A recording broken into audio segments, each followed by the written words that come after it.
Hey Nola! Now you can get up to 10 LG Stylo 2 smartphones for your whole family on Sprint. You just have to activate 2 or more smartphones on any plan, and if you choose the Unlimited Freedom plan from Sprint, you can enjoy it on your new LG Stylo 2. Don't miss this and other great offers at the Sprint Says Thanks event this Saturday, October 22nd. Visit a Sprint store, sprint.com, or call 1-800-SPRINT1 today. Coverage and offer not available everywhere. Subject to credit and $30 activation fee. Excludes taxes, surcharges, roaming, and premium content. $0 per month after $10 monthly services applied within 2 invoices. Requires 24-month installment billing agreements for well-qualified customer purchasing at least 2 devices with at least 1 new line activation. Tax to its sale. Early termination results in remaining balance at full price due. Welcome to Blog Talk Radio in high fidelity.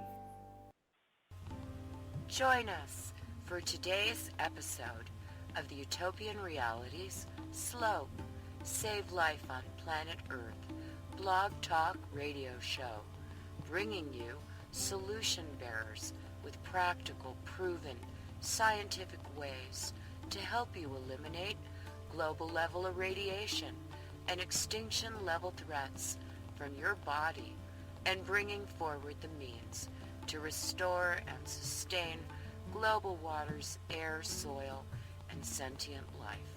Welcome.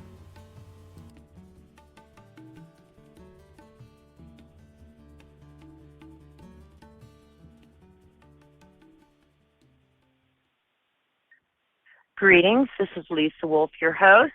Welcome to the Utopian Realities, from concept to planetary restoration, slope, save and sustain life on planet Earth, Earth Aid Now, Saturday Solution Bearers Forum, where we bring you solution bearers who can help us to mend the sacred hoop of life. Thank you for joining us this Saturday, October 15th, from 12 to 2 p.m. Pacific Time Live, when our guest is Wynn. Every week, Wynn hosts a personal and planetary healing session, which regularly focuses on sending cosmic healing energy to Fukushima Daiichi and other planetary hotspots. He is the best-selling author with David Wilcock of The Reincarnation of Edgar Cayce. In the middle of writing this book, he found himself in his own experience of communication with an interdimensional source that claimed to be the group soul that created the universe via 2 consecutive personal relationships. Sounds crazy? Sound impossible? Well, Wynn was skeptical himself and spent a few years vetting his experience. He had to be sure that it was positive before he would go public and share it with others. In present time, people take him very seriously. Some of the people reading his free book and attending his conference calls are having epiphanies, miracles, and personal transformations. Wynn has been a popular guest on George Noory's Coast to Coast 8 times. Many of his explanations as to how the universe works and who God is are being brought to this realm for the first time. And listeners, we're going to make Wynn that himself on our interview with him and share his understandings of what planetary transformation is all about and what is possible according to his breakthrough information. As always, feel free to phone in with questions or comments to 845-277-9359. We'll be taking callers after the first hour. And follow, normally I say follow the link to join the live chat room online during the program. I'm having to work with Blog Talk Radio Studio to get that functional with my new computer, so I apologize the chat room is not active today. Welcome, Wynn. Good afternoon. Hi, Lisa. Hi. Thank you so much. Hi. Thank you so much for having me. And well, really, it's a pleasure. I'm glad to be talking to such a highly intended person as yourself, because I've been tracking you for a while. And yeah, you know, I'll bet. What should we talk about? Well, Wynn, how would you describe what you do? You know, obviously one of the, we feature generally scientists with technology solutions to ameliorate radiation and other environmental toxins. we feature people with health products that can help likewise drop heavy metal toxicity and radiation from the body. We bring forward people with utopian technologies. And I invited you on because you do this program on Sundays where you are literally having listeners join you in focusing healing energies to Fukushima Daiichi in particular and other areas on Earth that are in crisis. So what's going on, and why is there some chance that this might actually be having a positive impact? And it's not just all wishful thinking.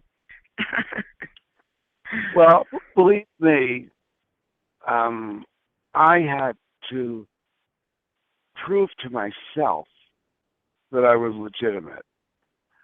When I was younger, I started out being very scientific. I was kind of a prodigy in electronics. I was building transmitters in my bedroom, talking to people around the world when I was 15 years old. I went to UC Berkeley to be a physics, and then I kind of walked off the plank. I started playing music, and I said, I want to do this. I want to reach people. I always wanted to reach people. I wanted to touch people, but I didn't even know it when I was young. But I had leadership ability. I was head of the Ham Radio Club in Philadelphia. And when I started playing music, and I also had my very first girlfriend in college was kind of a bohemian person who was studying alternative health and Edgar Cayce. And she turned me on to Edgar Cayce, and I started reading all the Edgar Cayce books. And it started to bend my linear scientific brain to say this guy really existed. This guy, no one could fake doing what he did. I used to think it must be a fake. But everything was a fake. Everything, I was brought up in a family where everyone had an angle. And I couldn't come up with Edgar Cayce's angle. He did 15,000, for those of you who are not familiar, he died in 1945. He did 15,000 readings. He demonstrated abilities that no one has ever demonstrated in this realm, at least that's become famous. And he was able to diagnose people's health problems. He could recommend these alternative cures that no one had ever used. And he made predictions for the future. And he did it in a trance. He never remembered anything he said. And so I was totally convinced that there was something going on with him. And it put me on a path of spirit, I guess you call it spiritual unfoldment. I started reading Yogananda. I started going to all the gurus at the time. And I went through the same readings at this Wynn. I'm not sure what years. Absolutely. I was reading Edgar Cayce, Autobiography of a Yogi, Be Here Now, Don't Push the River, waking up and starting to meditate. So I'm with you. I have one question, Wynn. Yeah. I have one question for you. I know that we're not taking callers, but I know that Terry Brown is calling in, and if you know what number she's calling in on, I can at some point unmute her and welcome her. She's calling in on the same number that you gave me, okay? But I need to know her phone number. So, because I have three people on hold. It starts with 626. Okay, I've got her. Okay. All right. May I let her in? Yeah, sure. Okay, let's welcome Terry. Terry? Welcome, Terry. Terry, are you there? But you got to Okay, say, Terry, are you unmuted, Terry? Thank you. I'm honored to be here. Thank Thank you. Good. Now we're all here, and I'm sorry to interrupt you, Wynn, but I just wanted Terry to be with us, Okay. so we can go forward. Well, you know what? We'll introduce Terry a little bit later in the call. She can only be on the call until 1, so I'll bring her in to say a little bit more. Okay. But really, you know, the main topic of this call is, and I'm going to go back to like how this started, but I'll just jump forward a moment. It's like I went through being a songwriter, a wandering troubadour. I was having synchronicities after synchronicities and miracles, but I could only do it as a vagabond. All right, and then I finally thought my songwriting was good enough. I went to LA. I had some songs recorded, but to jump forward, in the year 2000, I discovered David Wilcock's website. Now, the real thing that I'm going to deliver on this call, I hope, is this experience I've had personally of being in communication with these two group souls. One that graduated this realm. What does that mean? In Buddhism and in metaphysics, there's this idea that we have many lifetimes, and eventually we don't have to come back to Earth. You could say you've learned all the lessons here, you graduate. And no one really has ever addressed what happens when you graduate. Well, maybe for some people they have. You become an ascended master or this or that. But who knows if that's true. But that's what people say. Right. Well, I learned that when you graduate this realm, one of the options is there's a group soul of hundreds of millions of graduates. And this group soul has taken the position of helping planets at lower levels of evolution, like ours. And they do interventions. Right. And I was learning how they do interventions. What do they do? And I was learning this when I was writing this book, The Reincarnation of Edgar Cayce. And how were you learning this, Wynn? Well, David Wilcock was putting up all these channelings, and they were describing who they were and how they worked. And for people who've been living under a rock, tell us who David Wilcock is. David Wilcock, after my book came out, which makes the connection of him being The Reincarnation of Edgar Cayce. That's the name of the book, The Reincarnation of Edgar Cayce. With a question mark. With a question mark, yeah. Because I built, the first half of the book builds the case, and the second half of the book presents all these channelings that he did. And, you know, aside from the information, I could feel energy when I read the channelings. This has happened to me with other things that I've read, really inspiring books. I remember even Autobiography of a Yogi. There are certain books where the energy literally jumps off the page. And it's like you start reading it, but it's more like it's reading you. Well, Wilcock's channeling at the time were like that. And this group soul was giving huge wisdom of what it's like to be on planet Earth and things that you need to do if you want. They're really trying to tell people how to graduate this realm, but from a very wise place. And David Wilcock, after the book came out, did not want to represent himself as a channel anymore in a public way. And some of you may know him. He went off to write a couple of New York Times bestsellers, and to be one of the guests on Ancient Aliens. And he started becoming kind of a metaphysical ET journalist, okay?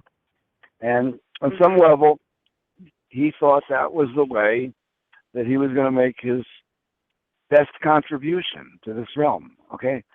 And we ended up going separate directions. And in the middle of writing the book, I had this amazing experience, and I assume these sources, these group souls, were paying attention to everything. They were paying attention to everything. They were aware that David was probably not going to want to be their emissary or, their messenger in this realm. They knew he was interested in going in another direction. So in the middle of writing the book, they contacted me, and I didn't believe it, okay? It was like so surreal, it was so science fiction-y that I didn't not believe it, and I didn't believe it. I said, okay, if this is real, it's going to prove itself to me. And it happened through 2 consecutive personal relationships. And it started out with Daphne. And Daphne and I moved in together, and we didn't have much money, and we were taking a drive from Los Angeles to Portland, Oregon, and it was pouring rain, and I did a prayer of protection. And at the end of the prayer, I said it like a joke, does anybody want to talk to me? And she answered and said, we're here, do you have questions? And initially, I assumed she was kidding me, all right? I mean, sure. She knew I'm writing a book, and I asked a few questions, and then she stopped and said, that's the strangest thing that ever happened to me. And I had no idea what to make of it, and it was a little bit unnerving.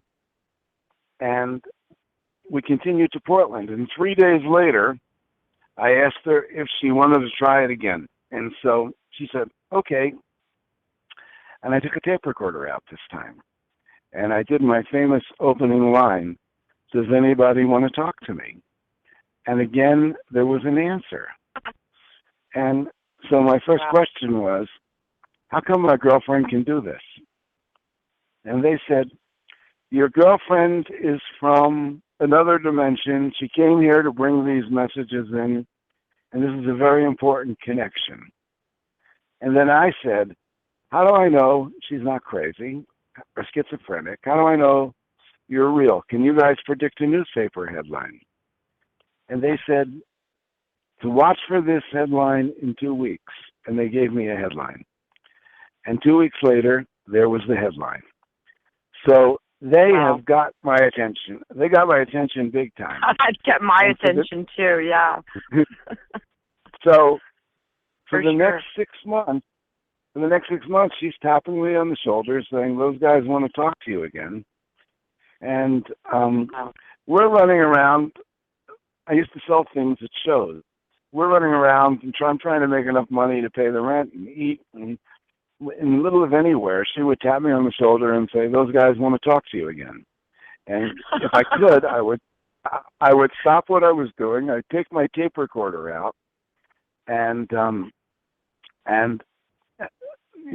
ask questions. And I came from a big metaphysical background, so I was asking deep questions. And they identified themselves by the name, the Council of Elohim. And So you're the Elohim interviewer. I'm the Elohim in other words. interviewer, right? That's right. And I Googled the word Elohim. I'm like I'm in a sci-fi movie. I don't know if they're positive. I know they're real, that she could not have answered the questions that they were answering. And I find out Elohim was one of the names for God in the Old Testament. It was the name for God the Mormons used. And it was also indicated that they were the creators of the universe. So I asked them, I said, excuse me, are you the same Elohim? I thought, I mean, I remember thinking when I asked them that, I was thinking, you know how after Bob Dylan, there were like thousands of people named Dylan, right? Yes, I have friends whose son is Dylan. Mm-hmm. Thinking maybe there's some discarnate entity that just is calling themselves Elohim, you know, like that. I don't know. But I said, are you the same Elohim? Because this is the question. You know, I mean, and this is what, and you and I have talked about this. You know, we all have to be so careful because some say that there are some very advanced psyops, mind control tools, and sometimes, you know, somebody will think they're channeling and they're actually being fed something through some advanced EMF manipulation, making them think something. Like somebody thinks they're in touch with ascended masters and they're in a spaceship and they're actually in an elaborate ruse, being manipulated by, for lack of a better, worse word than, you know, no offense, New World Order guys, but, you know, some unsavory, cold-hearted beings. I don't know if you know this, but I hope this doesn't offend anybody. I'm not saying this is true. I'm just giving you the information. Do your own research. One of the most famous and powerful New Age tracts is Course in Miracles. And if you go look up Course in Miracles, you'll find out the lady that supposedly channeled that was married to a CIA PSYOP guy. Did you know that? Right. Yes, I have been doing research on all that nasty stuff. Yeah. But, now, I'm not saying like it wasn't Jesus, but, you know, like supposedly Jesus was coming through it. But I go ahead. You know, in activist communities, whether it's New Age or, you know, spiritual communities, like I was saying to you earlier, you know, you can have something real that's going on, and generally, whatever intelligence groups there are like to send people in undercover to get inside of an organization and then spin it, and then when it comes out that they're, you know, unsavory, they can, by association, tarnish the whole movement and raise all kinds of confusion. So I'm just, you know, it's not to throw the baby out with the bathwater just because there's some NSA or CIA agents or whatever, you know, reptilians, you know, dark lords who got in to the mix. And we're all praying for them too. I mean, there's no them and us. But we do have to be really careful. Well, you know, in the Reincarnation of Edgar Cayce, material. In the Reincarnation of Edgar Cayce, Wilcock channeled something where they said both Wilcock and Cayce had negative sources at different times. This is where it gets really tricky. This is where you have to use your own discernment. You cannot give up your power to anything. Even if I'm talking to the Elohim, you have to constantly scrutinize me. You have to, one of the things I decided was I had to give my material away for free by and large, because that kept me from using this material to make lots of money. And when you going off on an ego trip. Well, it doesn't even have to be an ego trip because you need money. It's you know, I had to start a whole other business to make money so I could keep. The deal is, when you start making money, I have watched this over and over again.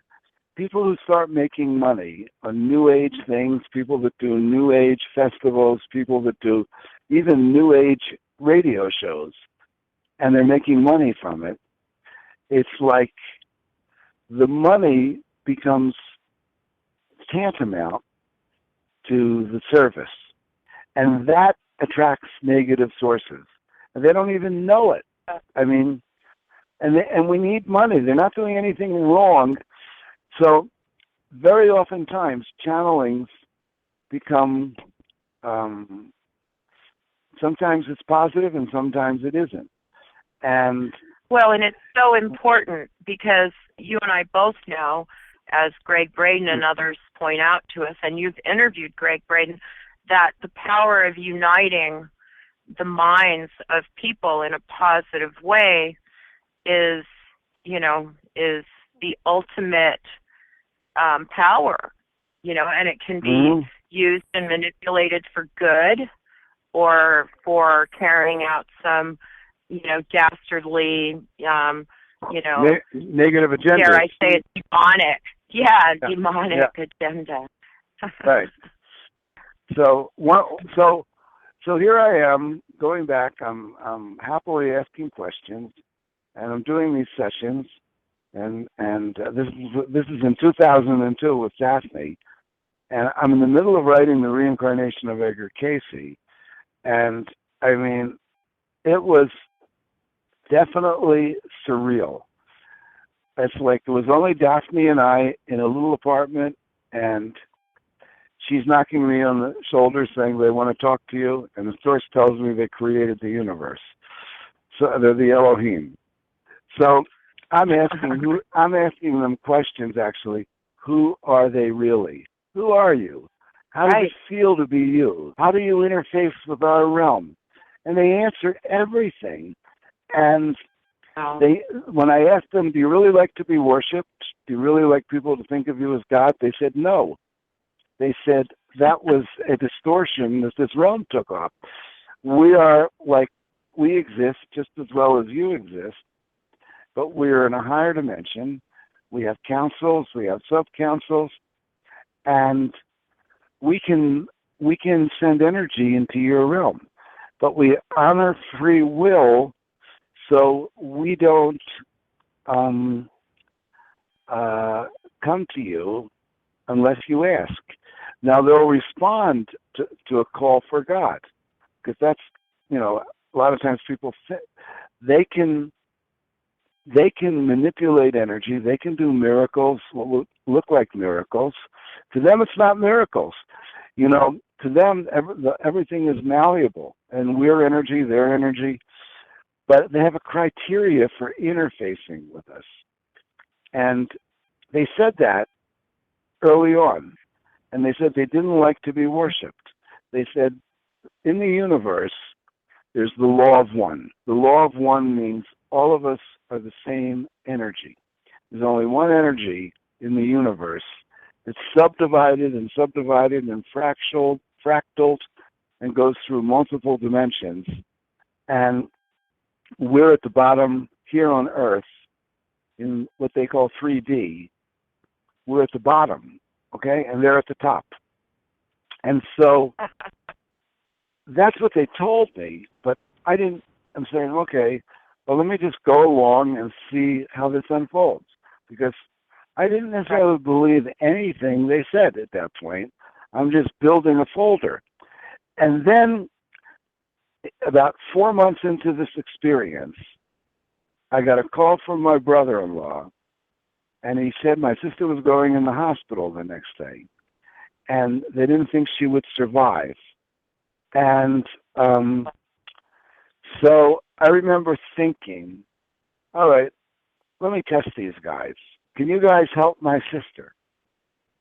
And they said they could. She was having an operation for cancer. So the next day I got a call from my brother-in-law, and he said, you know what, the operation went successful, and it looks like she's going to be okay. Now, I didn't think they did it. I didn't think that. I said, open to the possibility. I said, that could have happened anyway. So I kind of let it go. Right. And then 3 weeks later, I got another call from my brother-in-law, and he said something really strange happened. Remember, this is 4 months into my experience of talking to the Elohim. Something really strange happened, and Joanne had to go in for tests, and they said the cancer was completely off of her test. But her lupus disappeared, and lupus never goes away, even when it goes, dormant. And they tested her and tested her, and they couldn't find any remission. It goes into remission, but it still comes up on the test. So, my brother-in-law said, "What do you think happened?" And I said, "Larry, I'll get back with you on that, okay?" So now, we hung up, and I did a channeling, and I asked them, "How did you guys do that?" Right? And they said, "We just projected an energy filter into her blood and took the lupus out." Now, they had told me that they projected energy into this realm, but this was my first validation that they actually did it. And I started to think, maybe they really were the Elohim, okay? Or maybe they really were the group soul that created the universe. Maybe they were, or who knows? Well, in the meantime, the woman was freaking out over all of this. She was having panic attacks. The channel. She came, right. The channel, yeah. She came from a Catholic background, and she kept thinking, is this demonic? She was scared. You know, she thought Catholics she was being possessed. It must have felt like having something come in and take over and speak through you. You feel like you're possessed. Yeah. So in September of 2002, she left me. She just got in her car, drove off. She says, "I can't stand this anymore." And I went through the period of mourning, and after a few weeks, I called up my old girlfriend, and we've known each other for years. We've worked together. We used to sell sunglasses together at swap meets. We were in multi-level marketing things together. We were in and out of romance, but we always were the best friends, okay?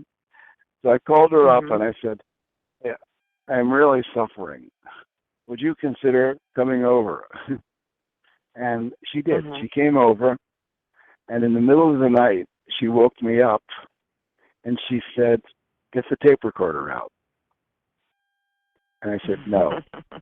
And she said, "Yes."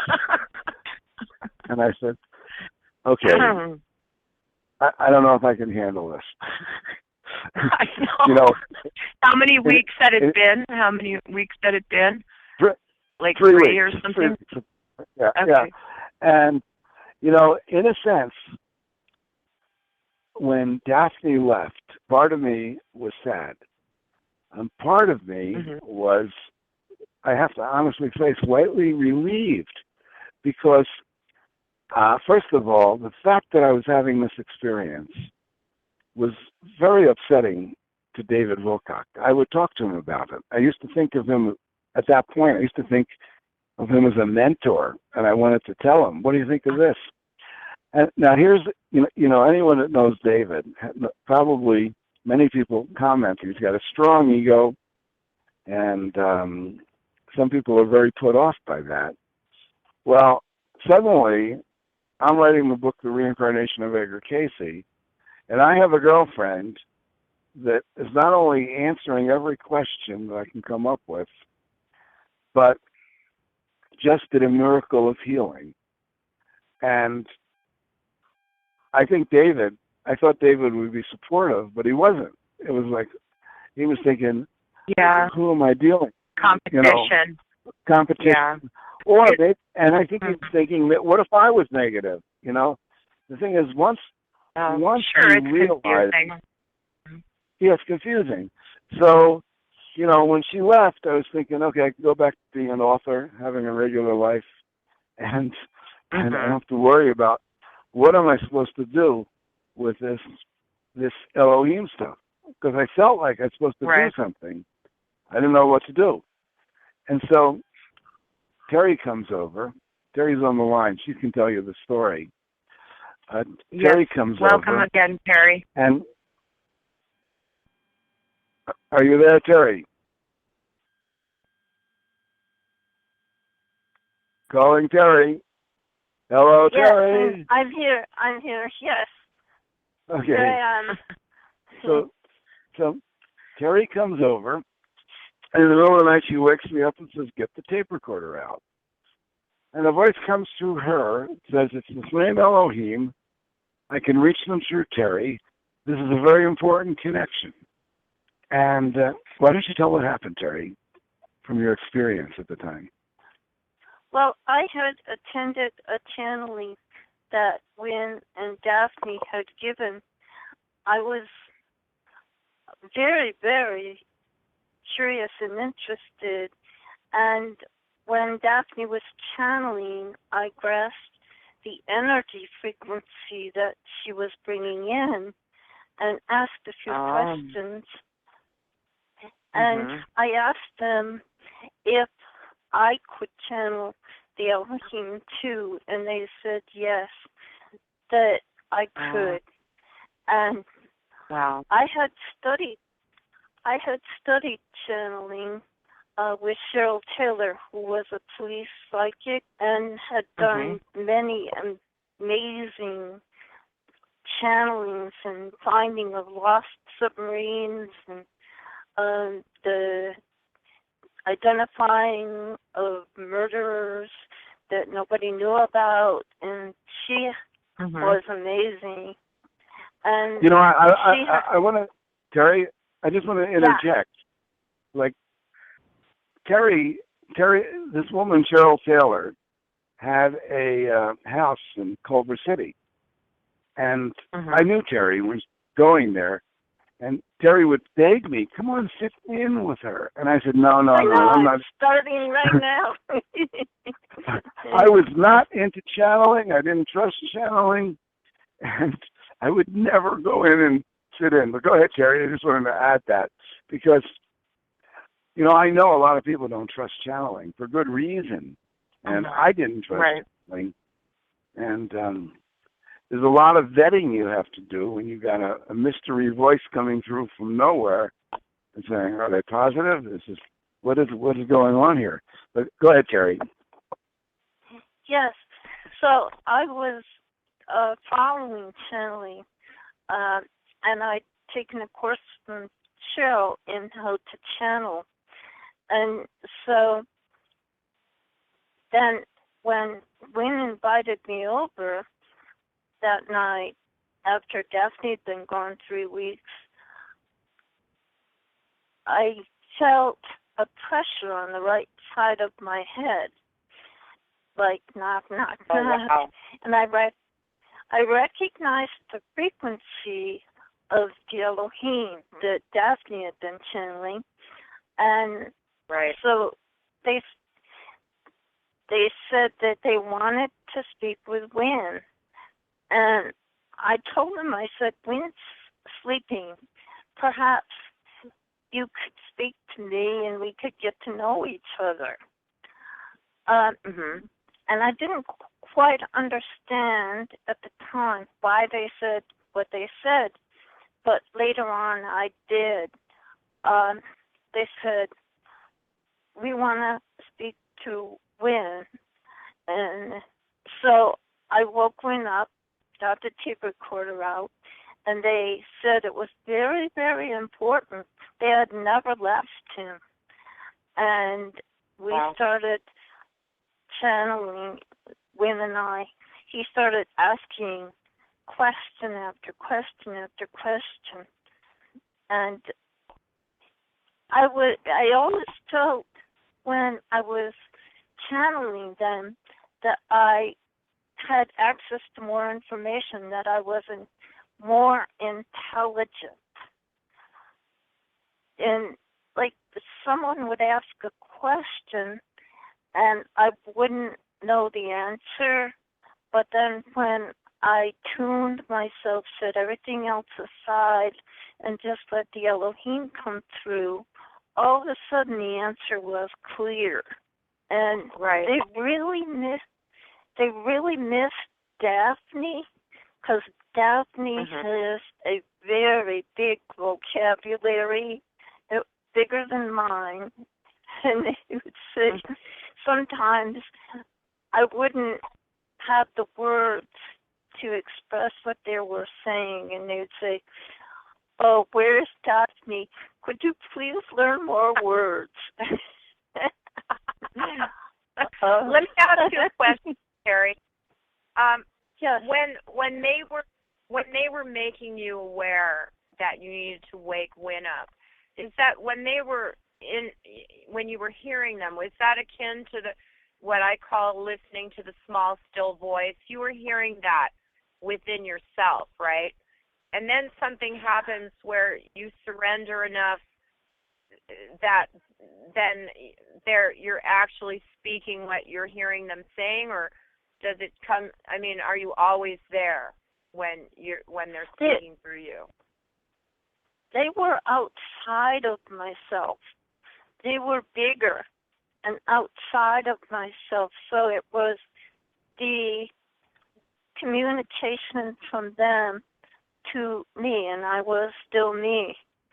And then when I started channeling, I stepped aside, and they give me the concepts, and then I turn the concepts into words. And sometimes their concepts are so beautiful and big, and there's no words that I know of to put them into expression. And I just do the best I can. Yeah. So sometimes there would be long pauses in my channeling because they would tell me something and I would say, "No, I don't think that's the way it really is." And they would say, "Yes, it is the way it really is."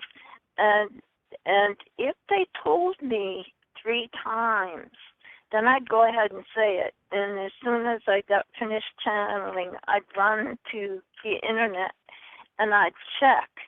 And they were always right. Right. So Wynn and Terry, why right now? I mean, it's kind of ironic, isn't it, that this all started happening around 2000, 2001, 2002, Space Odyssey time here, and here you guys are, having contact from the invisible, beyond this dimension. Why now? Yes. What is? I mean, think, we're at a time. And this is back to the original framing question. Why is this so important right now, and why is it important to our listeners? What is the possibility? Let me start out. Because getting so much, negative prophecies. Oh, Planet X is coming, Nibiru, this, that, and all these bad things. And here we have the Elohim stepping up and saying, "Hello, what's the possibility here?" First of all, one of the things I learned is that both Terry and I, they will always come in when they find someone that they can speak through, that has positive intent, that won't screw it up. Historically, when they have talked to people, sometimes it worked out and sometimes it didn't. Sometimes people screw it up. They don't want somebody to be a messianic or self-aggrandizing. And a lot of people take this kind of contact and use it in a self-serving way. So right, take it to the bank. So both Terry and I have had experiences in the past, and that, but we knew each other for 30 years, but this channeling never happened until after Daphne, and Daphne and I had experiences in the past, and for those of you that are vetting us or who are checking us out, this is a very amazing thing that I learned when I was writing The Reincarnation of Edgar Cayce. And that is, people look like past lives. And when you die, your soul takes an imprint of your DNA and it holds it. And when it comes into a new body, it programs the new body with the old DNA. And my first experience of this was, I never knew this was true, but my first indication that it was true was with David Wilcock, because he was the spitting image of Edgar Cayce. And not only that, you meet the same people from lifetime to lifetime to lifetime. But you don't know it's the same people because you don't have any memory. But David's father looked like Edgar Cayce's father. David's friend looked like Edgar Cayce's wife. So, wow.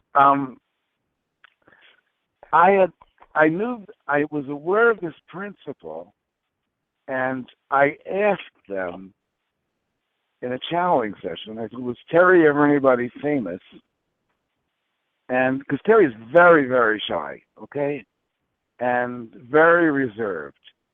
And when we started doing this, it's been a growth curve for her to be public like she is not today. First of all, she was concerned, what if there's something negative in this? How can I be sure? Right, just like Daphne. Just like Daphne. Mm-hmm, yeah. Terry was not getting attacked like Daphne was. Daphne was really getting negatively attacked. But still, if you're going to bring this to the public, we're on your show, we're bringing it to the public, I don't want any chance of introducing people to something that has psyops, something that has an agenda. And I always tell people, please don't believe any of this. You've got to study it yourself. You have to have your own experience. And I'm going to go back to answering your question in just a moment. But I just wanted to make the point that I asked, was Terry ever anybody famous? And they answered, and they said, look up St. Catherine of Siena, who I never heard of. So I searched the internet for St. Catherine of Siena, and I found the story of this young woman that would go into this local church in Siena, Italy, and they would write down everything she said because they thought God was speaking to them through her. And St. Catherine's Dialogues with God became an official piece of Catholic literature. It's still on Amazon. And isn't that a coincidence? St. Catherine's Dialogues with God. I look forward to reading it. You can get a free download of it somewhere. It's on a PDF if you look for it. But it's still being published. And St. Terry was the spitting image of St. Catherine. Okay? If you go to my webpage, Intelligent-Infinity, I got that picture there, okay? And, while I was saying, is this real? I have a story. I have experienced that myself. My godmother, Judith Malina, who was the founder with her late husband, Julian Beck of the Living Theater, when she died on my birthday, which I took as an honor, in her eulogy, I wrote that she was the Diotima of theater, which means, she took theater as, sacred, because Diotima was the priestess who taught Socrates and Plato the stairway to heaven, the Platonic steps. And I went and I started research, looking for pictures of Diotima to put up with my little eulogy, and I found them, and they looked exactly like Judith. I was like, whoa. Wow. So I've experienced that myself. Terry has memories, and I used to think Terry was nuts. I mean, I've known her for a long time. She would talk about this stuff years ago, and I'd say, shut up. Let's move on to something else. But well, she has memory. I get accused. I also have memories from past lives, and I get the same from my friends. Some of my friends, say, oh, that's crazy. But right. We know what we know. That's the difference between thinking and knowing. So I wanted to mention to you that Terry has memories of being Socrates' wife. Okay? Oh, and we're going to have to talk about that sometime, because I was around then too, so we're another time. Yeah, the person who was allegedly Socrates was kind of this poet guy that Terry met years ago, and she took him in, and even when the period of time I knew Terry, he was living in Terry's house. They weren't romantic.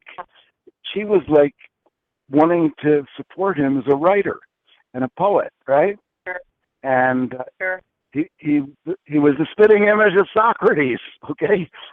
I bet. I know. And it's so funny. I have to tell listeners, it's as we bring together solution bearers for utopian realities from concept to planetary restoration, slope, save and sustain life on planet Earth, Earth Aid, we're finding that many of us do have our memories, intimations, and it's really a joyful reunion of bringing together the people who are here for the mending of the sacred hoop and what I like to refer to as home now, heaven on Mother Earth now, respecting all traditions short of human and animal torture and sacrifice. So, and I really enjoy creating these programs where we're able to share with the public, many of whom are also waking up. And so, anyway, Wynn and Terry, I think it'd be a good time, if you don't mind, Wynn, to play one of your songs and hear a word from our sponsor, Folium PX, which helps with eliminating radiation toxicity, heavy metal toxicity from the body, which I'd like to play Everything You Touch, Wynn, if you don't mind. Mm-hmm. Okay, let me give a little intro to that, okay, if you don't mind. And that is, if you recall, I spent probably 4 years of my life traveling around the country, playing music, sleeping in people's living rooms, sometimes hitchhiking. Started out hitchhiking, and I was having miracle after miracle of synchronicity. I felt like I was blessing everybody that I would come across, even though I was totally anonymous. And I was probably in one of the highest states of loving the world that I had ever been in. And wow. I kept having amazing, I don't want to go into it because it'll take too much time off of the main topic, amazing synchronicities. I knew for a fact that there were forces beyond the physical, and I was trying to capture it in my music. I wanted to bring this to the world. I wanted to be famous, put this in music and change the world. And so this is one of the songs I wrote in that period, and it's called Everything You Touch Becomes a Part of You. Go ahead. All right, and Wynn and Terry, when we come back, we have two very patient callers, and I'll let you decide when and if we, accept questions. So Well, I'll tell you what we can do is let's take one caller and then we'll talk some more and then we'll take another caller. Okay? All right. How's that sound? All right, listeners. We'll be right back. We're going to hear Everything You Touch from Wynn and a word from our sponsor, and we'll be right back with Wynn and Terry Brown.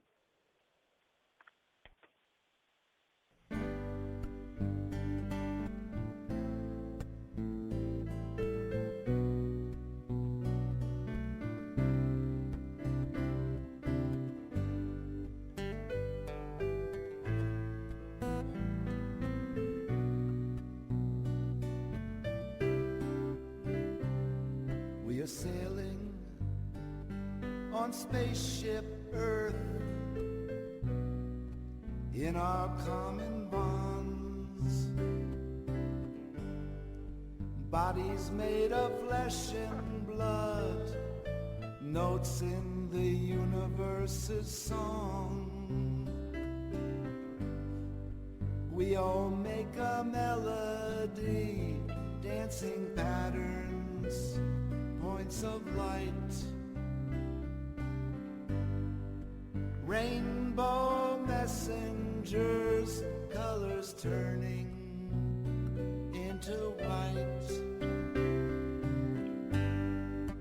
Everything you touch becomes a part of you. Everything you touch becomes a part of you. Everything you see, everything you do is part of you.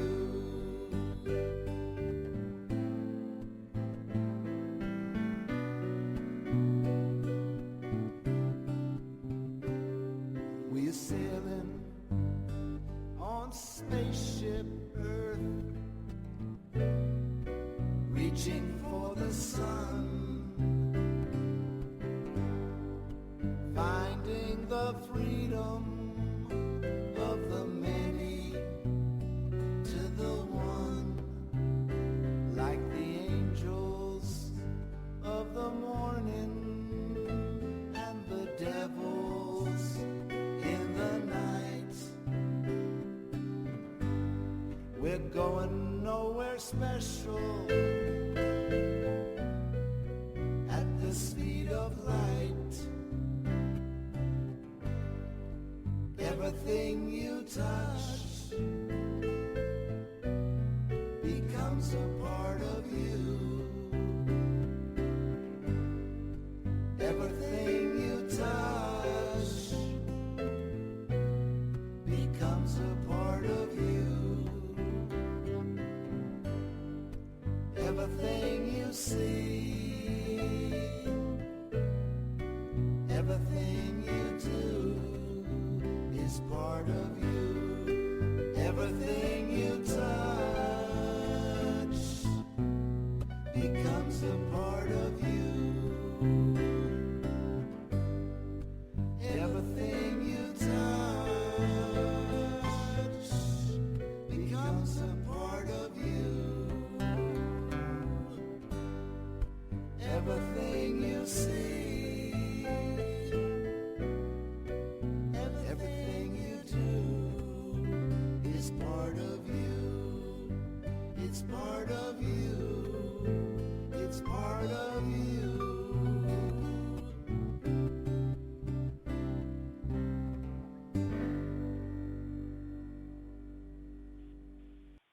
Go to foliumpx.com or call 855-365-4867. Why? Well, if you live along the coast, you see the water pollution as you grow closer and closer to any major city. You notice that the water color changes as you get closer to the city. Why? Well, because you know it's pollution, and it's water pollution. The pollution in the water ranges from debris all the way to runoff from the rain, which includes heavy metals, from the smog. Heavy metals such as lead and arsenic and mercury, all of this is coming from the pollution from cars and from industrial facilities. Go to foliumpx.com or call 855-365-4867.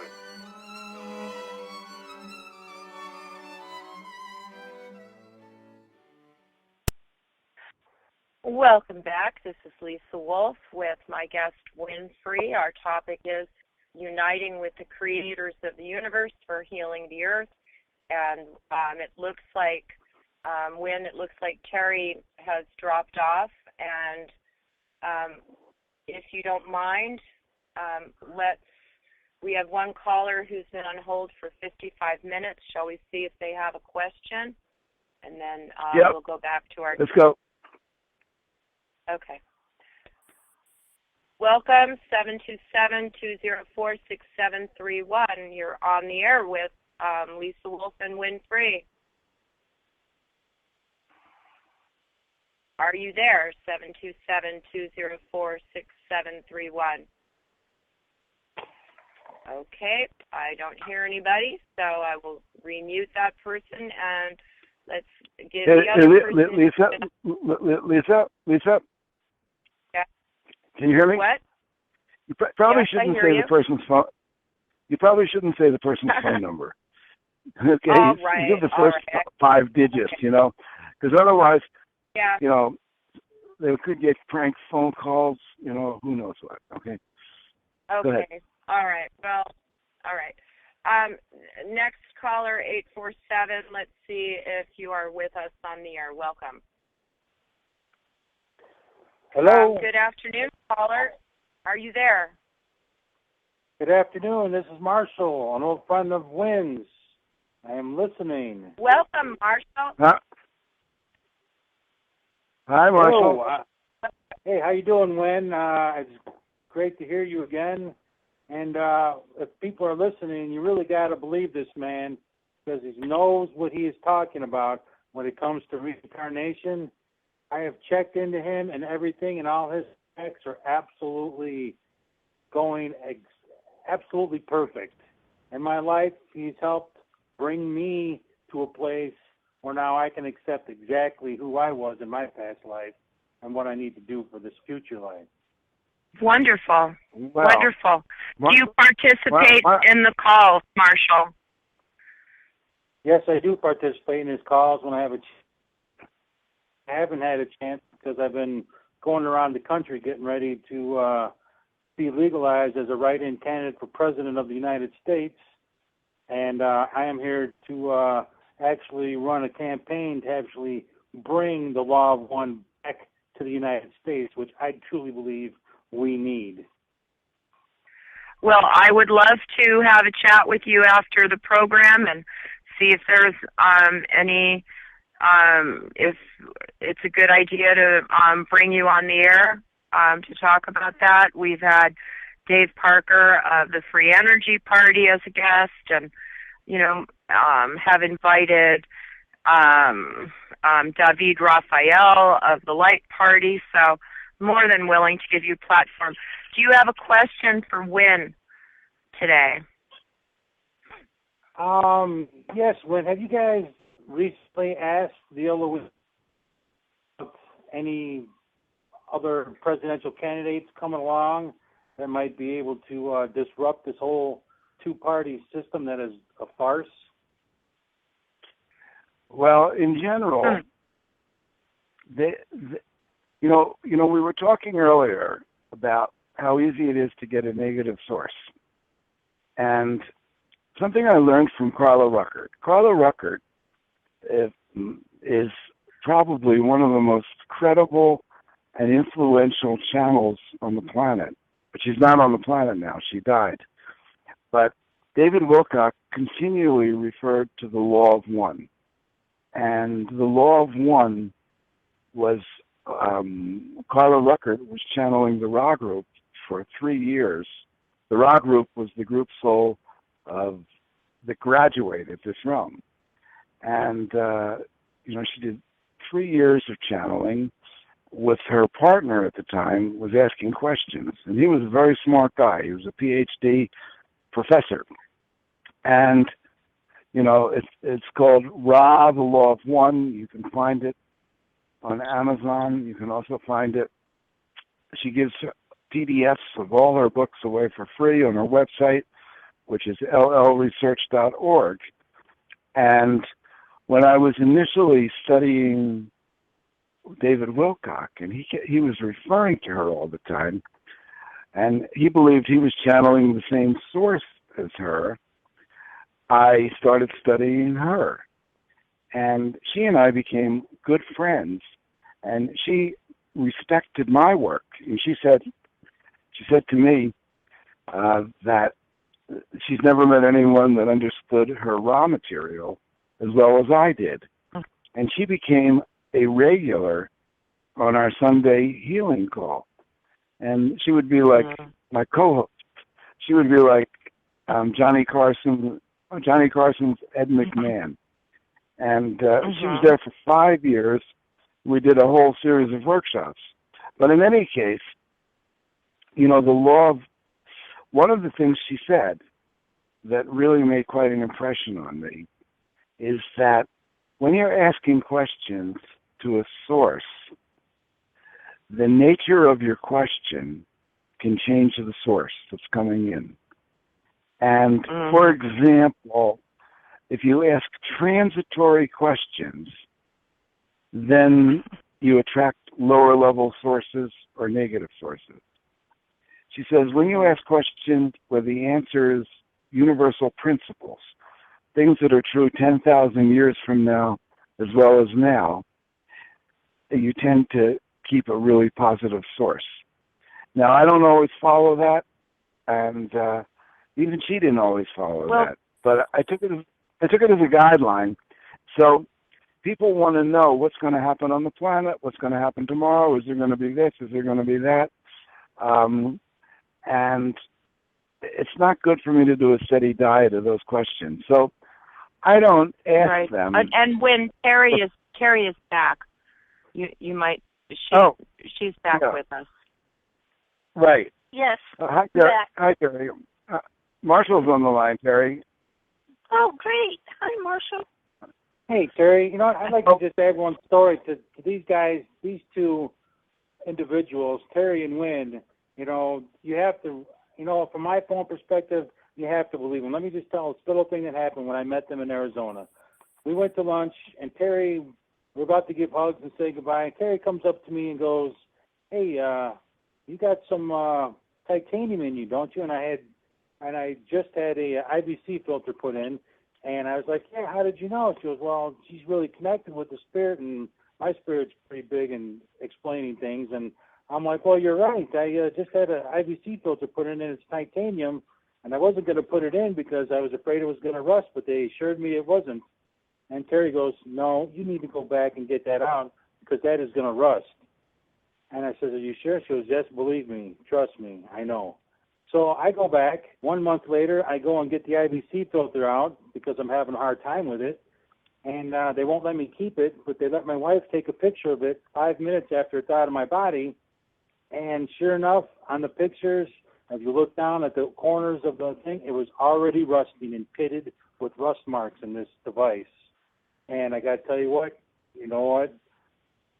Terry most likely probably saved me quite a few years and possibly even my life by, coming forth and saying that, and the hospitals assured me I wasn't going to be all right, but sure enough, here it is. This device is already rusting inside my body, and it was only in there for 4 months. Wow. So I just want to support Terry and Wynn because these are a couple great people, and they don't play no games, and you can take them or leave it. And the way Wynn calls it, he's just, you got to trust him because he's not trying to push anything on you. Yep. Terry, did you hear the question that Marshall had asked or what he had said? Were you with us, by the way, when he said that he's traveling now, putting himself out as a presidential candidate as an alternative?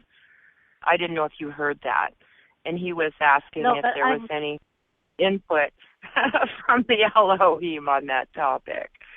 So, and Wynn said he doesn't like to direct such questions, but I thought I'd see what what your thoughts were on that as well directly. Yeah, I just cut in to the Elohim frequency, and what I get is that they are, I have to find the words here, they are, these are the wrong words, but they are overjoyed that people are taking initiatives like Marshall to bring through the things that will better mankind, and they appreciate all initiative. Oh. Well, tell them thank you very much. We appreciate them too. Which which takes us. I told Marshall. I just make one comment here that I think is important. Is that we have 3 weeks before the election, and I think it's very good that Marshall is making a statement and putting himself out. And his website was really impressed with his website. Well, what was your website, Marshall? Writeinmarshall.com. Writeinmarshall. Say that again. Writeinmarshall.com. Yeah. So that's WRITEINMARSHALL.com. Is that right? That is correct. Okay. Yeah. Well, listeners, please check it out. I'm going to. Yeah. Now, I wrote Marshall an email, and because I feel in normal times, like years ago, if there was an alternative candidate that had something important to say, that it was, even though they had not a prayer of chance of winning, they could be building a groundswell that maybe 4 years or 8 years later, maybe some would pick up on it. It would, if it was going to represent the needs of people. But in this case now, even though people have huge considerations about Donald Trump, and obviously there's aspects of him that are compromised, particularly with women, okay? We are at this critical juncture, very, very, very critical. And we have the danger of a nuclear war. We have a danger of all kinds of things. And those of you that follow the negative, or what some people call the cabal, or what some people call the Illuminati, there are dark occult forces that are running this planet. And if you don't believe that, ask yourself, why do we have chemtrails everywhere? Why do we have GMOs in our food everywhere? And I do believe, I'm almost sure, that Hillary is connected to those forces. If you look her up and do Hillary Clinton and Rothschild, you'll find Rothschild's one of her donors. Rothschild is one of the leaders of the negative occult stuff. There's pictures of her. I'm hearing, but there's one Rothschild wife who's out there doing some good things. So, again, not to, defend the Rothschilds, but I'm just saying, again, we have to be discerning. It's like saying everybody in the NSA is God. We can't say that. Yeah, I mean, I'm sure there could be a good Rothschild. The trick is, the problem is, though, it's so devious. You never know that if somebody is being good just to drag more people into something, or if they're really, really being good. But nonetheless, I couldn't go out and tell people to vote for Marshall now because I think Trump may stand a chance. I may be wrong. Maybe Trump will be worse than I could believe. Maybe they're going to threaten Trump and he'll have to cave into them. Maybe they'll clone Trump and whoever looks like Trump won't be Trump. You know, all those things that are possible. But nonetheless, just given the information I have, I personally am sure Hillary does not care about the people, and she is compromised, and that she is very much in league with the negative. I'm sure of it, and that Trump is not. He may be an oaf, he may stick his foot in his mouth, he may have his idiosyncrasies, but he's also very, very strong. And if anyone has a chance of pushing an agenda and staying alive, because that's a consideration, it might be Trump. And so I have to say, from my perspective, go for Trump. And yes, you know, he does locker room talk. He's done his things with women. But on that level, I would say Trump and the Clintons are neck and neck. In fact, the Clintons are probably worse. But Trump is getting the publicity now. This is the most ridiculous presidential election imaginable. Here we have our world on the brink. There's so many important issues, and we have two people running for president, figuring out who has the worst sexual mores. Okay, so why don't they talk about Kennedy? Kennedy was a womanizer, and he's one of the most popular presidents we've ever had. I suspect almost all the presidents were womanizers, and but for whatever reason, this is the time for everything to be on the surface and visible. And so read things carefully. Time of you know? disclosure. Mm-hmm. Yeah. Well, essentially, you know, there was go ahead. I'll shut up. There's, you know, it's okay, but you notice if you pay attention to who we have as guests on this program that we've had Judge Anna von Reitz, we've had Mark Emery, we've had Ken Cousins, and that, you know, we are looking for alternatives because both of the candidates are running for president of the U.S. corporation, and, you know, that's problematic since it appears that the Republic has been seriously compromised. And as far as when Marshall steps in, if he's speaking things that need to be brought forth, it's like how I feel doing this radio program. You know, I am an extreme David in a world of Goliath. And, and it's like in the Bible, you're planting mustard seeds. And whenever they get planted, they're going to grow. So, I but in any support case, Marshall. I support him, and I didn't mean to say anything.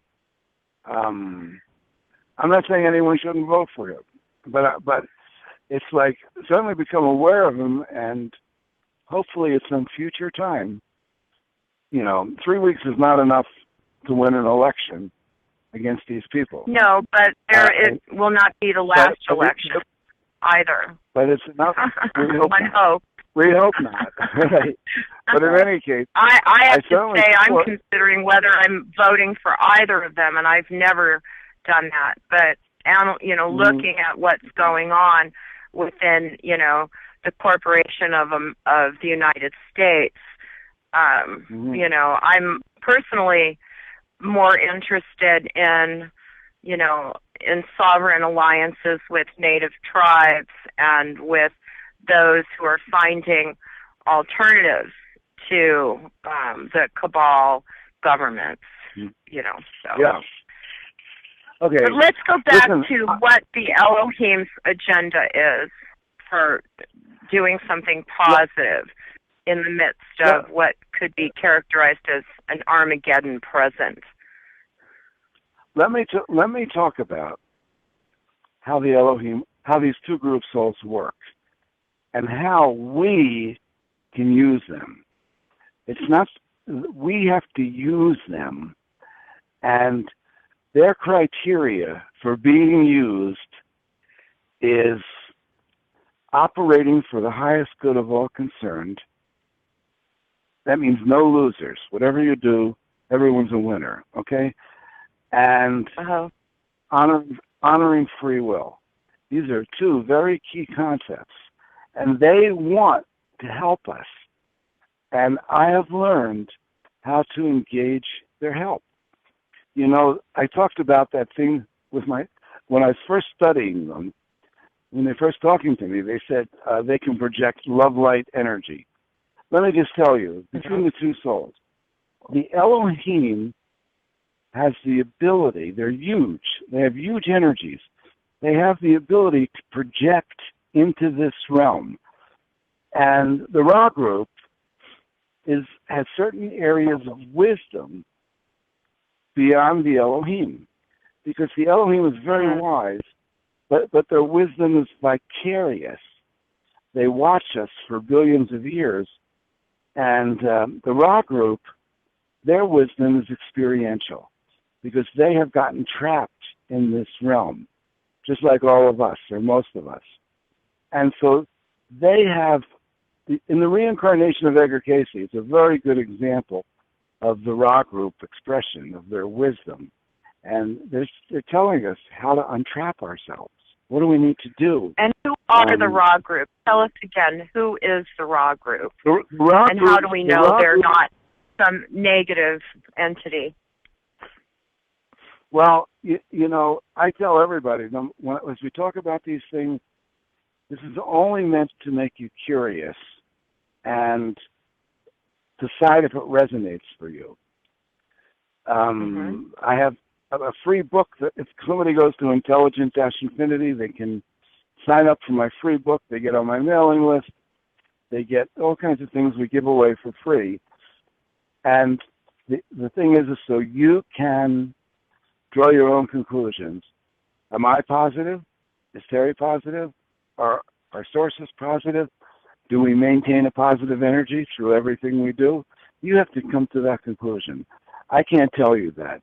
That has to be your exploration, your research. Everyone has to come to that independently. And I can tell you what my experience is, that the Ra group, here we have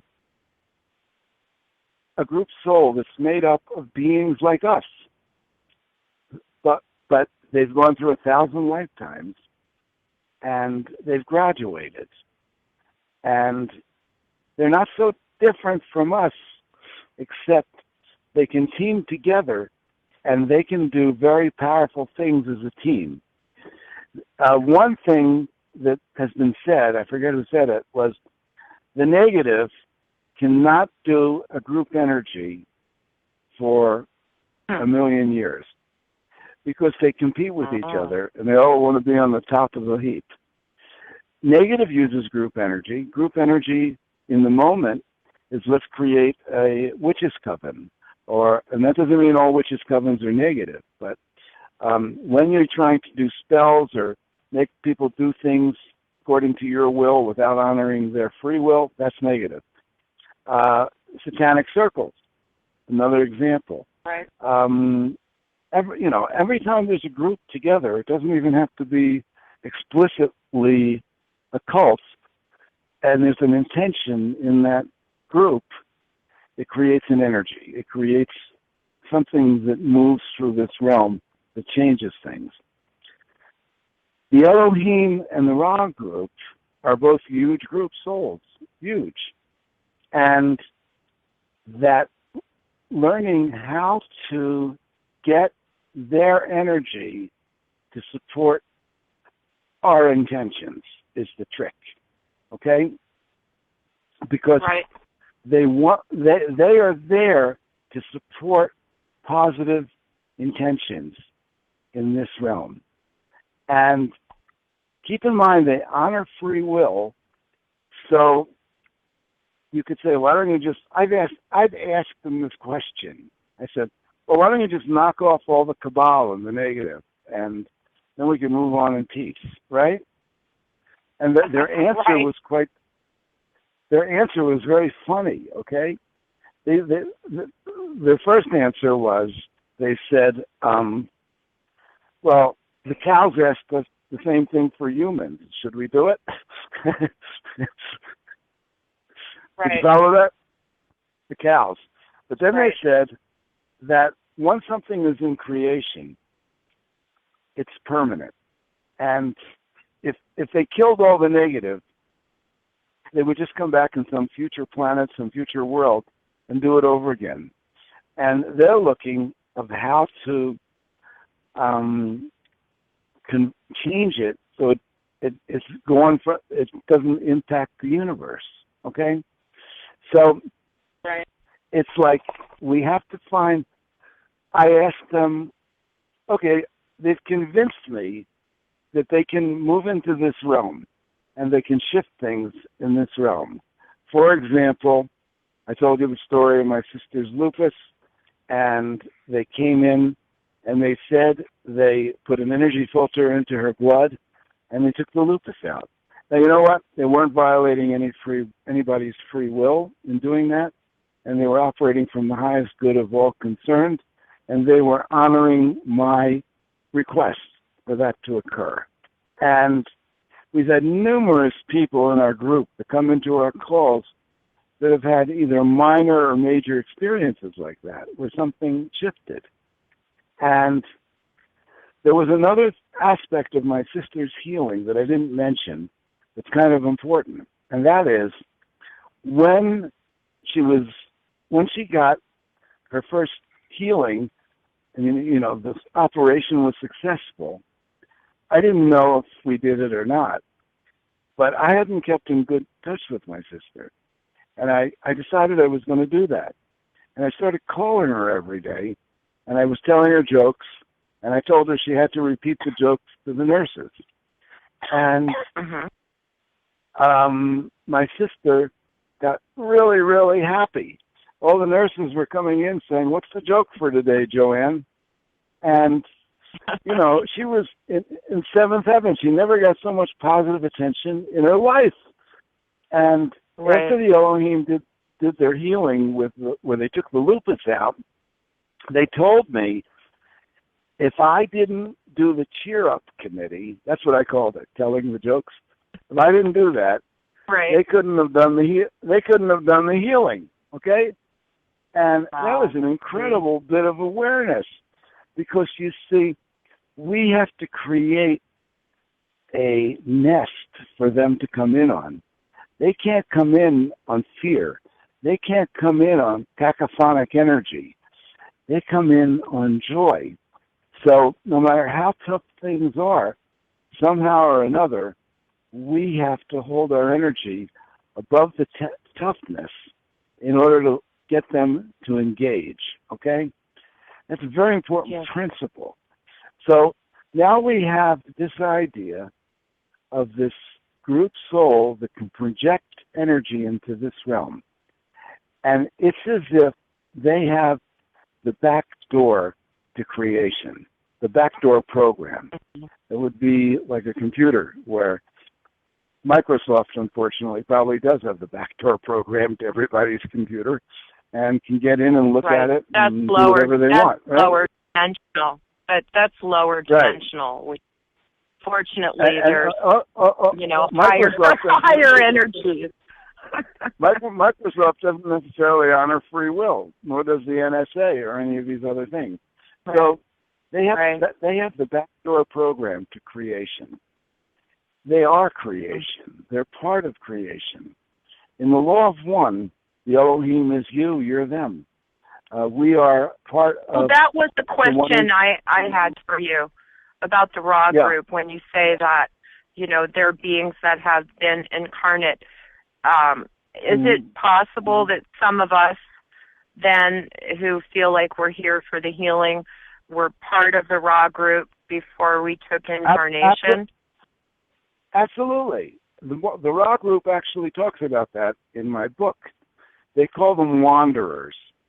There's probably 100 million rock group wanderers who have chosen to come back here to help. And once they do that... You'd call them the spiritual 99%, right? Well, I don't know why I would call them 99%. I'd have to think about what you're saying. But you would be one of them. I just mean... Thank you. I just mean those people who took incarnation waiting to wake up so that we can shake off the shackles of destruction. Right. But you know what? Many of them are not waking up, and many of them have been misled by New Age stuff, which is all mixed polarity at this point. The Elohim also comes in. Elohim souls also come in to take bodies, and Elohim bodies, they call themselves starseeds, and Ra group wanderers. And you know, if you remember, I said earlier that Mormons were believe in the Elohim as the name for God. Well, the fact of the matter is, and I've asked a lot of questions about this, trying to understand the Mormons. The Mormons, which are not necessarily positive now, they're mixed polarity. So this is not to exalt them as a religion, but the Mormons there was an interaction between I believe from my information, there was a real interaction between the Elohim and Joseph Smith.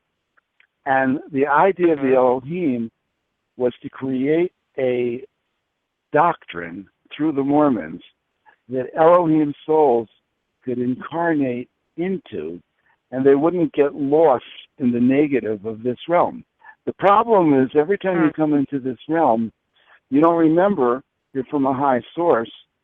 But the Elohim, when they come in, and they have come in, they're very powerful when they're in bodies. And they tend to use their power card to be more comfortable in this realm, to make people slaves. So it's more fun to be in this realm when everybody does things for you. So even when they came in from a high realm, they would lose it. And biblically, that would have been called the fallen angel. Too. Yeah, right, and who were said to have found the women of earth beautiful and started, creating progeny that were half people and half fallen angels. So they created the Mormons to try to keep, and the project was to bring Elohim souls into the Mormons, okay? And that those Elohim souls would be reminded by their religion that their purpose was their purpose was to be of service here and to keep them from misusing their powers. Now, when I first heard this and I was trying to believe in my own stuff, believe myself, I looked at Mormons, and I looked at Mormons I knew, and I saw there were some amazing common things amongst Mormons. And this would be Mormons who were in the lineage, not converts, but people who came in and their grandparents and their grand-grandparents were Mormons. Original. Yeah. So look at these four things about Mormons. First of all, they group together better than any other religion. They even pay your rent if you don't have money, as long as you're in good standing. Group soul memory. They somehow know they're part of each other. Number two, they tend to be good-looking, and they tend to be pretty vital. Why? Because Mormons are new souls in this realm. Their DNA hasn't gotten corrupted over 1,000 lifetimes, okay? You can look at, remember Donnie and Marie Osmond, okay? Yeah, I happen to live in a heavily Mormon community and on occasion go to temple. Okay. Not that I'm a Mormon. I mean, I worship with all kinds of people, but I do notice that they tend to be very good looking. Look at Mitt Romney. Right. Now here's the third one. He's a good looking guy. Because they're Elohim souls, they can be creators, and they can make a lot of money when they put themselves to it. In multi-level, look at multi-level marketing. Some of the most successful companies and marketers in MLM are Mormons. Why? Because they know how to create group energy. They create a group energy with their distributors. But the fourth one is the one that blew my mind when I came to it, and that was that Mormons don't have street smarts. They don't have the wisdom of this realm. Oh. Okay. They're smart. They can be very smart and they can do stuff, but they don't have street smarts. I'm like that. I say I'm the original Born Yesterday girl. Right. Now, the raw group people, when they come into this realm, have street smarts because they have 1,000 lifetimes. And I tend to be more towards the raw group, and Terry would tend to be more towards the Elohim group, okay?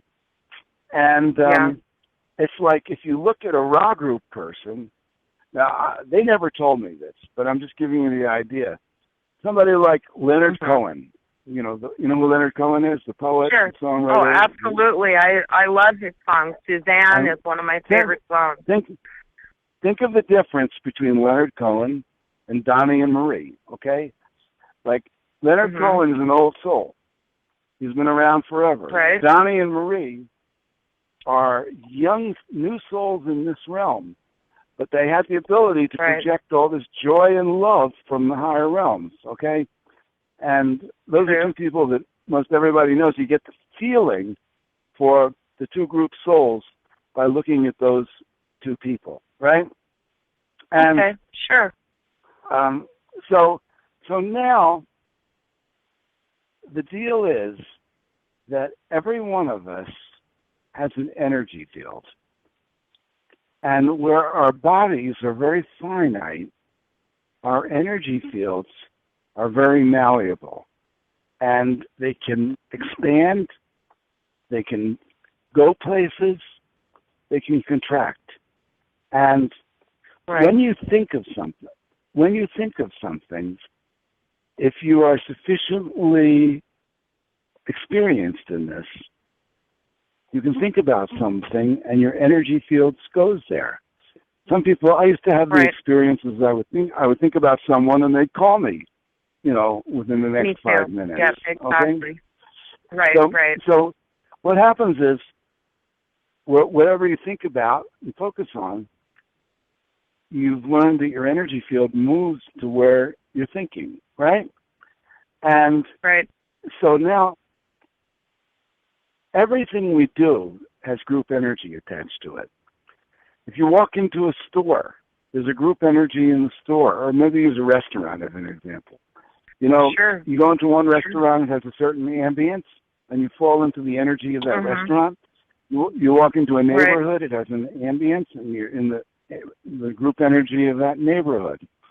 If you're sitting if you're sitting across from somebody, you and they are exchanging energy if you're sufficiently open.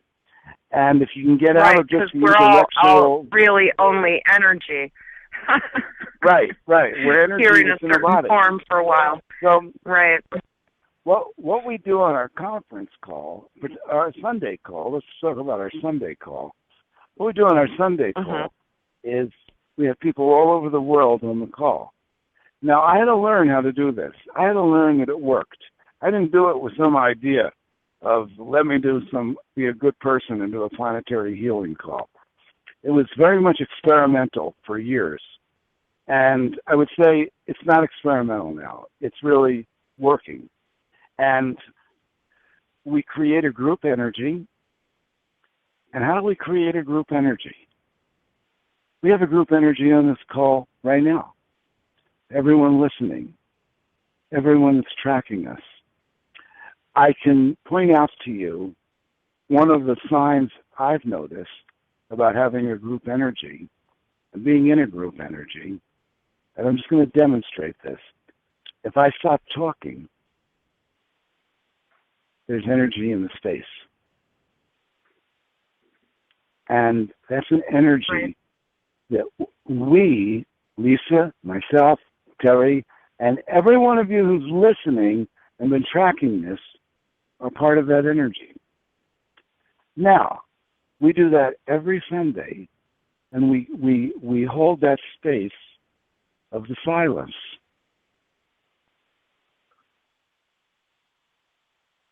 And guess who else is in that space? The Elohim and the Ra group and any other angelic force. They can feel when we do that.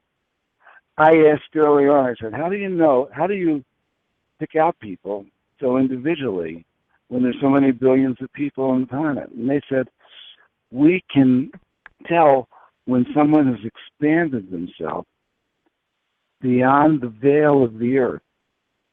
And that's what we do when we just stop. And we've been doing it while we're talking. But when we stop, you can notice the energy. The Elohim is there. And then we put intentions on that energy, verbal intentions. And for the highest good of all concerned and honoring free will.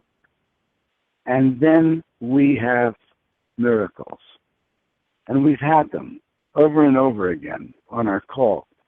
We've had experiences of, I'm not going to say we did this, but we were working with a hurricane. Terry was on that call, and it was amazing. We were working with a hurricane, and it was supposed to hit New Orleans, and right in the middle of our call, while we were working on it, it reduced its level from 4 to 3, and it didn't do any minor damage by the time it hit. But it was supposed to hit at full force. So, I should mention, while you bring that up, it just so happens, talk about synchronicities, that tomorrow when our guest is going to be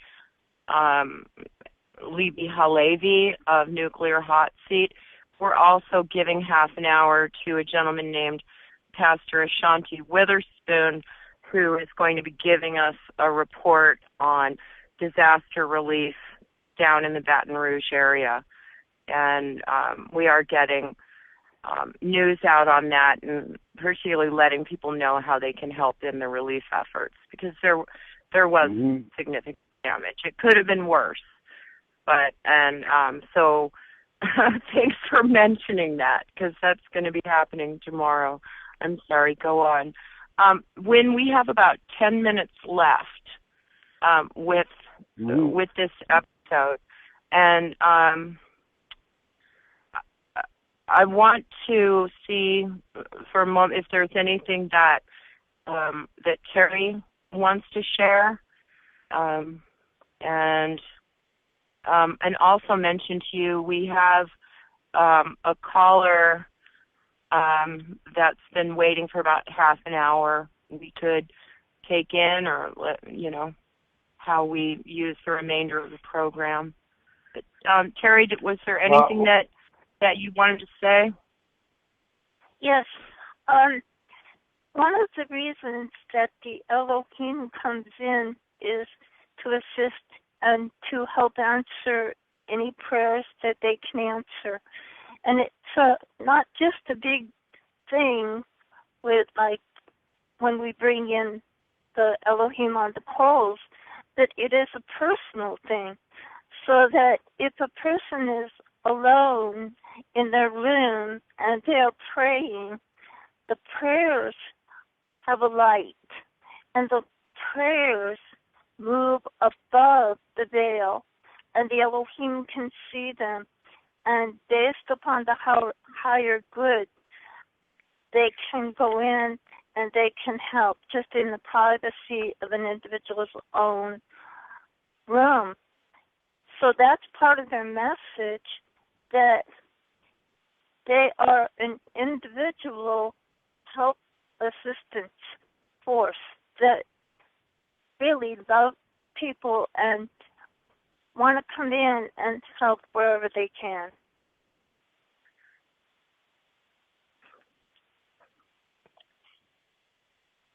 Wonderful. Wonderful. Yeah. Okay. Well, here's some of the Let's options. see. Okay. Here's some of the options of what we could do. When I was younger and I was writing all these songs, I was starting to have this experience of interdimensional connection, but I didn't know it. I mean, I didn't understand it. But I wrote that song, Dig the Spaces, which is a very funny song. And I remember I was trying to get this to the masses, and that was one of my fun songs that whether people understood it or not, it would make them smile. So that's one thing we can do. Another thing we can do, I'm not telling you to play it, but another thing, just listen a moment. Another thing we can do is we can do a short planetary meditation. Okay? Another thing we could do is answer the question of the person's calling. I think we have time to do all three, actually, because I was wondering, I was planning on playing another one of your songs as we close, and actually I'm going to also play the pendant piece. So why don't we listen to, do we have time to do Dig the Spaces and then do a meditation? Let's stop talking. Just go ahead. Okay, here we go.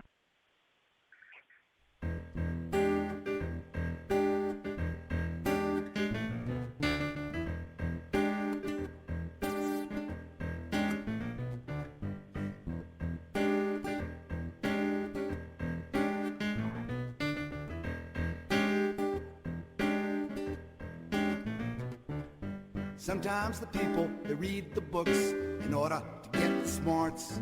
But until they unlock the words from their heads, they're never gonna find their hearts.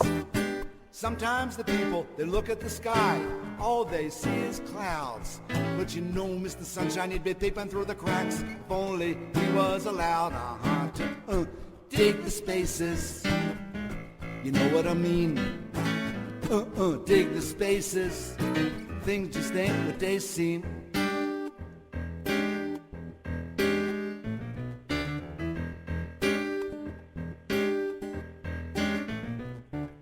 Some people like the donut, some people like the hole.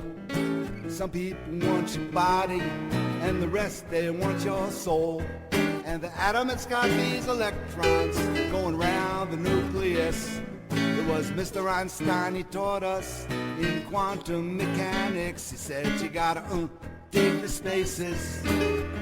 You know what I mean? Gotta dig the spaces. Things just ain't what they seem.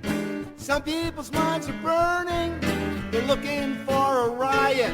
But my mind is like a vacuum, it just wants some peace and quiet. Some people like the words of this song, some people like the rhythm. But if you're looking for the truth, gonna find it in between them. Yes, you gotta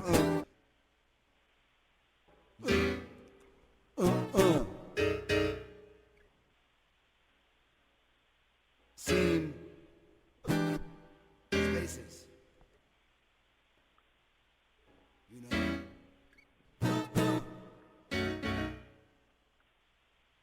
Seem.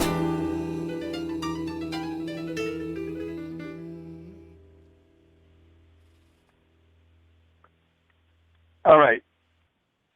Are we there? Hello, yes, Lisa? I'm sorry. I muted. Yes, I'm here. I had muted myself. Shall we bring the caller in? Yeah. Yes. Let's bring the caller in. Bring the caller in? All right. Yeah. Welcome, 401. You're on the air with Lisa Wolf and Wynn on Earth Aid Radio. Hi, I'm just listening. Okay, so you don't have a question? All right. No. Thank you. Thank you. Is that Lena? All right. That must be Lena. Sounds like one of our regulars on the call. Okay. Let's see. We have one other person just jumped in. Let's take them, see if they have a question. Okay. 619, Hi. you're on the air with... Hi, do you have a question? You know, I called earlier, but I didn't know what the topic was or what kind of things I could ask. So I'm sorry, I wasn't prepared. So okay, well, you'll just continue listening then, okay? And we'll go to meditation, the program. Okay. Thank you for being with us. Okay, Doug, thank you. Okay. No problem. Thank you. All right. Okay. Lisa? All right, so Wynn and Terry. Yeah. Let me say something before we do the meditation. I just want to say, please, I ask you, if you were touched by anything that happened on this call, please check us out further. We have all these things for free that you don't have to spend any money to get into this. We have free conference calls, free books, free email services. And the emails I get from people are just so amazing. People that listen to our show all the time, and I didn't even know who they were. And 2 years later, they said, you saved our life. I was going to commit suicide. I had this healing. I put it in the light. This happened, that happened. This is if we're really doing this, it's an epic event. It's very unusual for someone to do this. On on our Wednesday conference call, you can even submit questions, which I ask the Elohim live, and they give the answer live. What an opportunity, if we're really doing this, to have you ask a question about your life and your issues. Please take advantage of it. That's what I want to say. And then, we sell these products, and we sell these energy pendants, and Lisa's going to play a little advertisement we did for them, and check them out. If you use it's wellnesspendants.com, wellness-pendants.com, but yeah. Now we take them all. No. It's Terry. She's using a different link so she can be an affiliate. Okay, so it's wellness-pendants.com, and if you use the discount code, what's the discount code, Lisa? Utopia. Utopia. You get a big discount off our web price. We have a 6-month guarantee. If you don't notice a shift in energy over a 6-month period of time, you send them back and get a full refund. That's how confident we are. I don't want to take the time talking about them, but please check it out.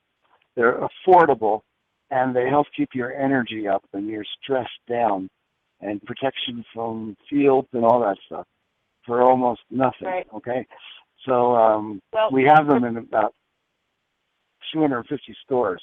Okay, now let's do a little meditation. Yeah, I'm gonna play that piece, Wynn. So let listeners, to learn more about Wynn's work and Terry's work, join the weekly calls by visiting intelligent-infinity.com, which is a general overview and intro website, and returnofedgar.com, which is where you'll find the reincarnation of Edgar Cayce, and conference.intelligent-infinity.com, where you'll find the conference call schedule and access, and also manwhowalked.com, the book by Terry Friedman about his memories of being the reincarnation of Jesus' disciple Matthew. And before we go back to our meditation, I just want to say, listeners, join us tomorrow, October 16th, from 12 to 2 p.m. Pacific, when our guest will be from 12 to 1:30, Libby Halevi of Nuclear Hot Seat. And then, as I said earlier, we'll receive a special report from on the ground in Baker, Louisiana, from Pastor Ashanti Witherspoon, helping the communities recover from the devastating hurricanes. Okay, back to you and Wynn. Okay. So. All right. we're going to do this really, really fast. Let's go into that space when I stop talking. And I want you just to imagine that there's part of you that's expanding above your body, through your crown chakra. Shut your eyes and just imagine it. And imagine that everyone that can hear my voice is able to move up and touch each other. That your energy is spreading across our planet, touching each other. And sometimes you can try this. Put your hands facing right and left with your palms open. And imagine that your energy is leaving your hands and touching each other. And moving where there's no space. Everyone on the call is like right there, right here. So we have the energy going through the top of our head. We have the energy moving through our hands. And we're creating a group energy. We're going to the place where we are all one. We're not separated. We're not getting stuck here. This is free will. We can move into this and we can move out of it. And so right now, if you choose to, you can move into it. And we invite our sources to join with us in this group. They can come in through the top of our heads. And we surround our planet with this energy right now. And we send it down into the earth through our bodies, realizing we are part of the energy. It's not done to us. We are there as part of it. We create a group intention to heal our planet, to ask for any earthquakes to be away from population zones and slow releases. We ask for any interventions with regards to nuclear weapons. We focus on Fukushima and ask for the breakdown of radiation, transmutation of radiation. And we're doing this really quickly, but we're operating at an infinitesimal, microscopic level across our planet. And we're just going to bring this to a close. We only have a minute left. I'm going to turn it back to Lisa. If you felt any energy on that, then you're in, okay? Even if you didn't, you're in. But sometimes it takes people a couple of times coming to our calls before they get into the energy flow. But go ahead, Lisa. Okay, thank you so much, Wynn. And we are hope to have you and Terry return. And now we're going to close with the piece that you did for the pendant. Thank you, Wynn and Terry and Marshall and all the callers and listeners. Have a beautiful rest of the day, and I hope that you join both Wynn's morning call and then our program from noon to 2 tomorrow. Positive greetings to all of Lisa's listeners on her Sustain and Save Life on Planet Earth project, commonly known as SLOPE.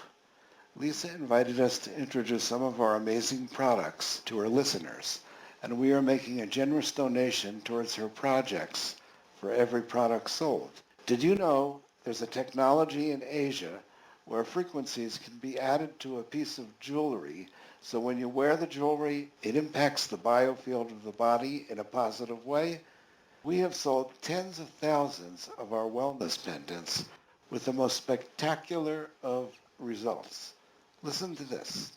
I've noticed such a difference in my health since wearing it. I can't believe it.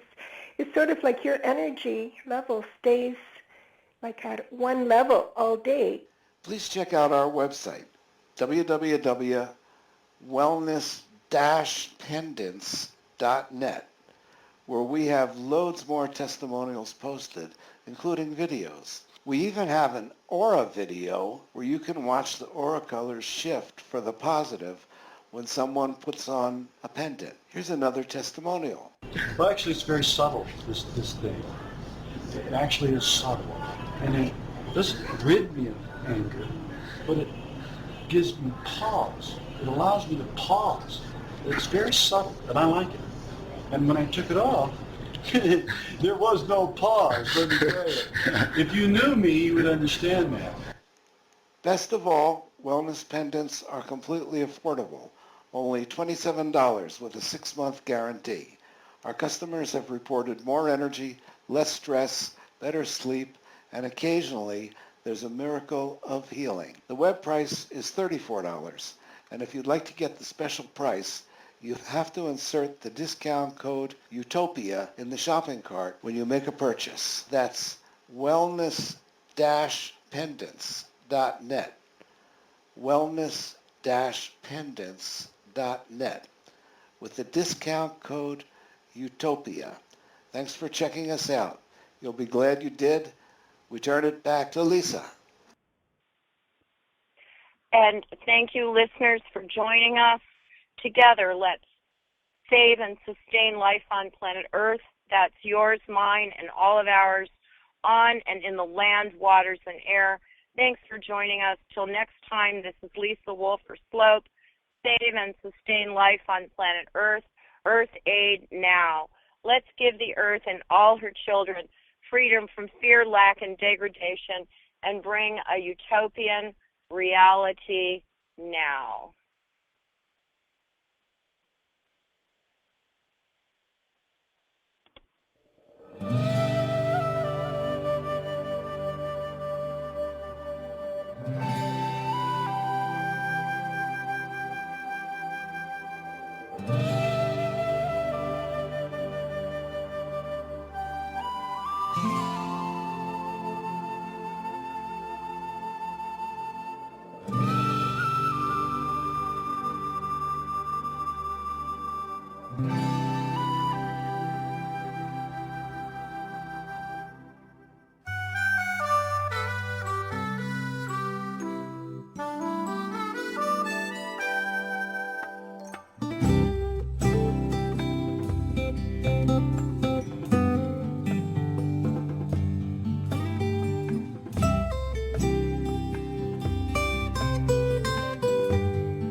When you don't go to Geico.com, car insurance can seem intense. Like breakup R&B intense. I thought you said you loved the sweater that I got you.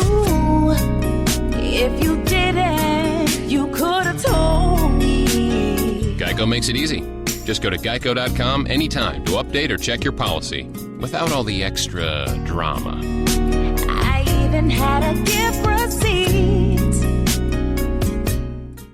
We were born to sob and to howl, to shudder and shriek, to jump up, crack up, scream our lungs out, and be left speechless.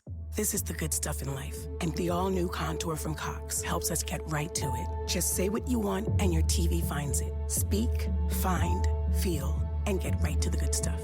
Available to residential customers in select Cox service areas. Advertised features available with Cox Contour 2 digital receiver. Professional installation required. Other conditions apply.